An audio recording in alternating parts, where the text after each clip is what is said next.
देखिए, आज हम न्यू एजुकेशन पॉलिसी 2020 के बारे में कुछ बताने जा रहे हैं। देखिए, 36 साल बाद देश में नई शिक्षा नीति लागू की गई थी। वही 34 साल बाद साल बाद नई शिक्षा नीति में कुछ बदलाव किए गए हैं। दोस्तों, इस शिक्षा नीति को केंद्रीय कैबिनेट की मोहर लग गई है। इस वीडियो में हम नई शिक्षा नीति 2020 के उल्लेखनीय बदलाव के बारे में बताने जा रहे हैं। तरीके से अच्छी तरह से हम बताएंगे।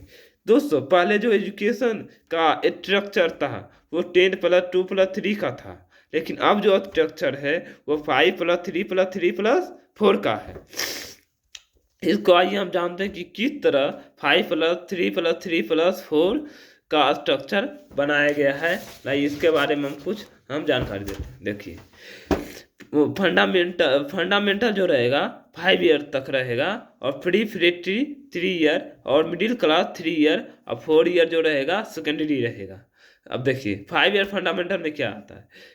नर्सरी से स्टार्ट होगा और स्टैंडर्ड 5 तक जाएगा। देखिए, नर्सरी जो 4 साल के बच्चा के लिए नर्सरी, और 5 ईयर के बच्चा जो रहेगा वो जूनियर केजी में रहेगा, और 6 क्लास का जो बच्चा रहेगा वो केजी में रहेगा, और 7 ईयर का बच्चा जो रहेगा वो स्टैंडर्ड फर्स्ट क्लास में रहेगा, और 8 क्लास का जो 8 साल का बच्चा रहेगा वो स्टैंडर्ड सेकेंड क्लास में रहेगा।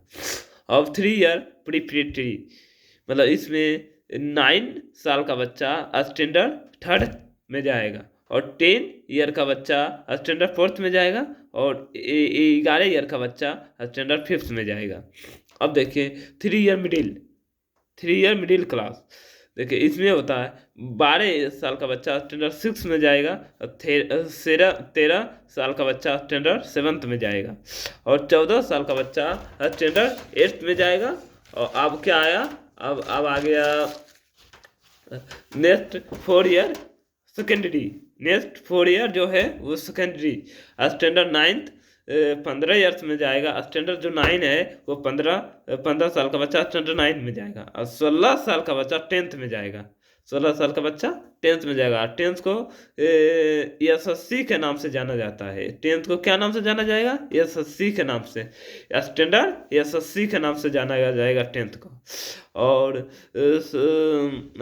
17 साल का बच्चा स्टैंडर्ड FYJC के नाम से जाना था, 11th में जाएगा, तो FYJC के नाम से जाना जाएगा। 11th को क्या जाना जाएगा? FYJC। और 12th को क्या जाना जाएगा? SYJC। 12th को जाना जाएगा SYJC, जो कि ये 12th को जाना जाएगा। 12th कब करेगा? 18 साल में।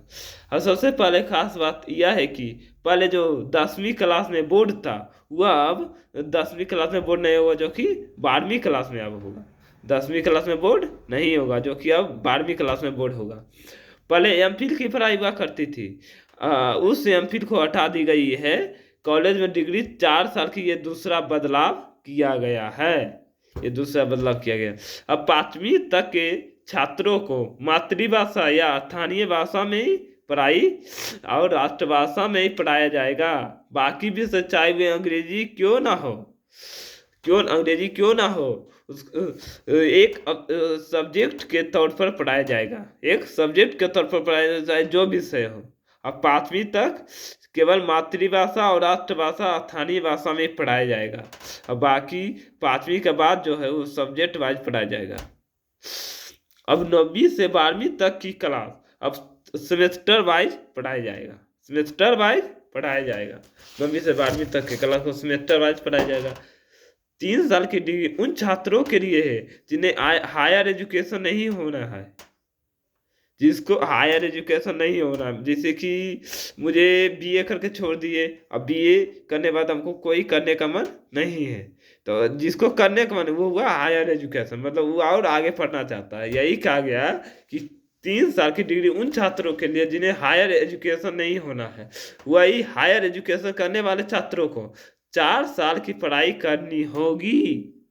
4 साल की पढ़ाई करनी होगी हायर एजुकेशन करने वाले को। और जिनको हायर एजुकेशन नहीं करना है तो 3 साल में उसको डिग्री प्राप्त हो जाएगी।